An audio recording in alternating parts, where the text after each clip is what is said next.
Meenakshi miss cooking சேனலை subscribe பண்ணாதவங்க red colour subscribe பண்ண கிளிக் பண்ணி பக்கத்தில் உள்ள பெல் பட்டனை கிளிக் பண்ணி ஆளுங்கிற ஆப்ஷனை சூஸ் பண்ணிக்கோங்க. Welcome to Meenakshi miss cooking. இன்னைக்கு விநாயகர் சதுர்த்தி ஸ்பெஷல்.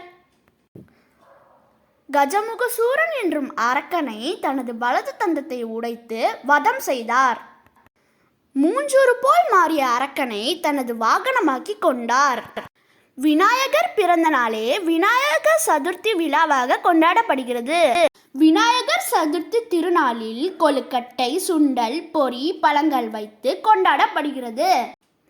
3 வகையான பூரண கொழுக்கட்டை, சுண்டல் வாங்க எப்படி செய்றாங்க பார்ப்போம். தேங்காய் பூரணம், பருப்பு பூரணம், எள்ளு பூரணம் செஞ்சு எப்படி அதில் கொழுக்கட்டை செய்கிறதுன்னு பார்க்கலாம் வாங்க. அதுக்கு தேவையான பேசிக் மாவை ரெடி பண்ணிப்போம்.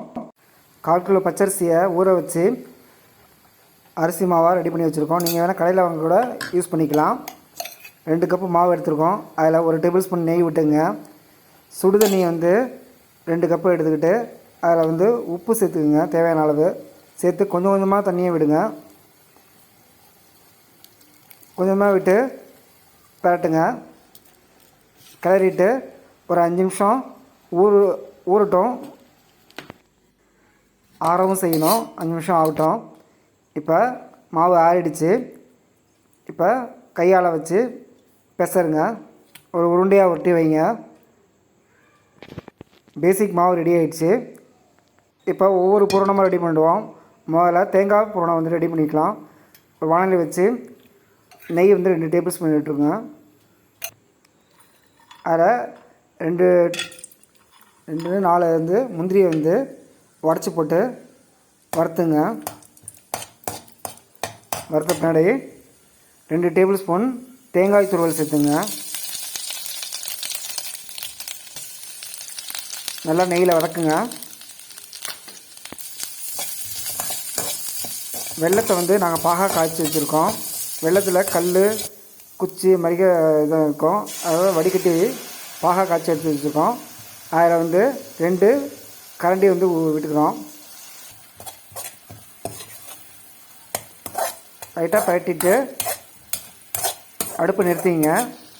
அதில் ஒரு 2 சிட்டிகை ஏலக்காய் தூள் சேர்த்துங்க. தேங்காய் பூரணம் ரெடி ஆகிடுச்சுங்க. பருப்பு பூரணம் பண்ணிப்போம். அதுக்கு 100 கிராம் கடலைப்பருப்பை ஊற வச்சு வேக வச்சு எடுத்துருக்கோம். அதில் ஒரு மிக்ஸி ஜாருக்கு மாற்றிக்கிட்டு குறகுறப்பாக அரைச்சி எடுத்துங்க. இப்போ அடுப்பை பற்ற வச்சு ஒரு வானிலையை போட்டுப்போம். வானிலை சூடானோடனே 1 டேபிள் ஸ்பூன் நெய் விட்டுங்க. நெய் சூடானோடனே தேங்காய் துருவலிருந்து 2 டேபிள் ஸ்பூன் சேர்த்துங்க. நெய்யில் வதக்குங்க. தேங்காயை வதக்கின பிறகு இப்போ பருப்பு 1 கப்பு பருப்பு சேர்த்துங்க. பொடி பண்ணி வச்சுருக்க பருப்பு நல்லா பரட்டி விடுங்க. இப்போ ஏலக்காய் பொடி 2 சிட்டிகை சேர்த்துங்க. ஒரு குழிக்கரண்டி வெள்ளைப்பாகு சேர்த்துப்போம். நல்லா பரட்டி விடுங்க.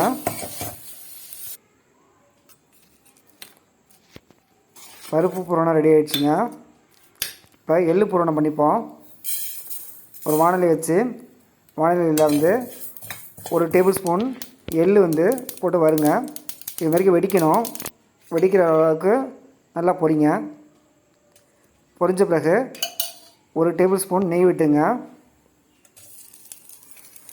2 டேபிள் ஸ்பூன் தேங்காய் துருவல் சேர்த்துப்போம். நல்லா வதக்குங்க.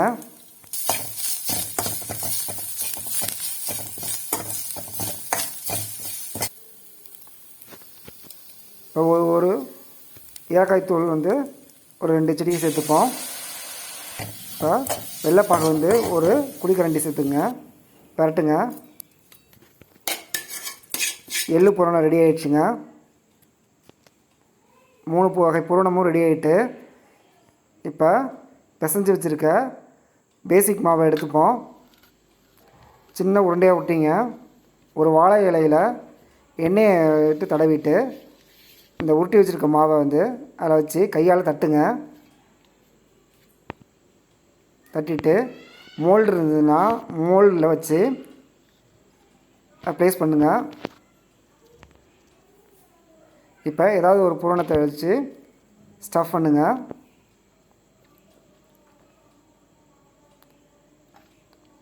அப்படியே மூடுங்க. மூடிட்டு அழுத்துனீங்கன்னா எக்ஸ்ட்ரா இருக்கிற மாவை எடுத்துருங்க. இப்போ ஓப்பன் பண்ணி அப்படியே பொறுமையாக எடுங்க. இது மாதிரிக்கா ஒவ்வொன்றா எடுக்கலாம். மோல்டு இல்லைன்னா எப்படி செய்யணும்னு காமிக்கிறோம். இப்போ வந்து மோதகம் டைப்பில் வந்து நீங்கள் எப்படி ஸ்டஃப் பண்ணுறதுன்னு காமிக்கிறோம். கையால் அது மாதிரி தட்டிங்க.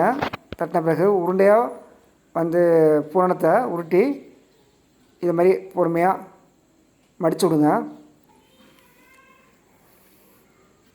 2 கையும் யூஸ் பண்ணுங்கள். பொறுமையாக பாருங்கள்.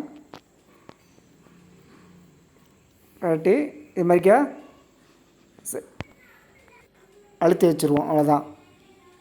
இப்போ வந்து மோல்டு இல்லைன்னா எப்படி செய்கிறதுன்னு பார்க்கலாம். இப்போ மிக்க தட்டிட்டோம் மாவை, அதில் ஸ்டஃப் பண்ணிட்டோம். இப்போ கையால் அப்படியே மடித்து விடுங்க. மடித்து விட்டு எல்லா கார்னரையும் ஒன்று ஒன்று அழுத்தி விடுங்க. இப்போ எல்லா மாவையும் இதே மாதிரிக்க ஸ்டஃப் பண்ணி வச்சுட்டோம். இப்போ ஒரு இட்லி பானையில் இட்லி தண்ணி வச்சு ஒன்று மேலே ஒன்று படாமல் தனித்தனியாக வச்சு வேக வைப்போம். படுப்பை பற்ற வச்சுட்டோம். இட்லி பானையில் ஒன்று ஒன்று படாமல் வைங்க.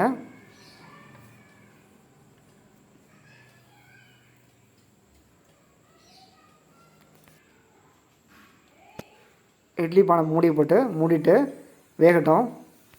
இப்போ வந்து சுண்டை ரெடி பண்ணிப்போம். கொண்டக்கல்லையை 4 மணி நேரம் ஊற வச்சு எடுத்து வச்சுருக்கோம். அதை வந்து குக்கருக்கு மாற்றிக்கிட்டு தேவையான அளவு உப்பு சேர்த்து வேக வைப்போம். ஒரு 4 விசில் வச்சோம்.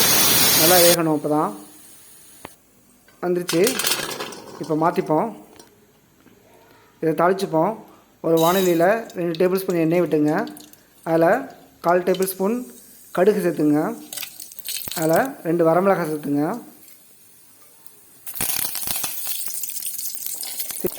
கருவேப்பிலை சேர்த்துட்டு தாளிச்சுட்டு வேக வச்ச கொண்டக்கல்லையை சேர்த்துப்போம். தட்டி விடுங்க. 2 டேபிள் ஸ்பூன் தேங்காய் துருவல் சேர்த்துங்க.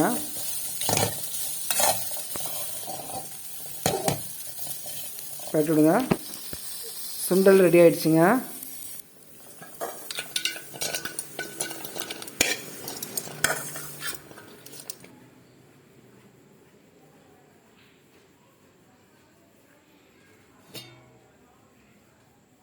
கொழுக்கட்டையும் வந்துருச்சு. 3 வகை பூரணத்தோட கொழுக்கட்டையும் ரெடி, சுண்டலும் ரெடி ஆயிடுச்சுங்க. 3 வகையான பூரண கொழுக்கட்டையும் சுண்டலும் ரெடி ஆயிடுச்சு. வாங்க டேஸ்ட் பண்ணி பார்க்கலாம்.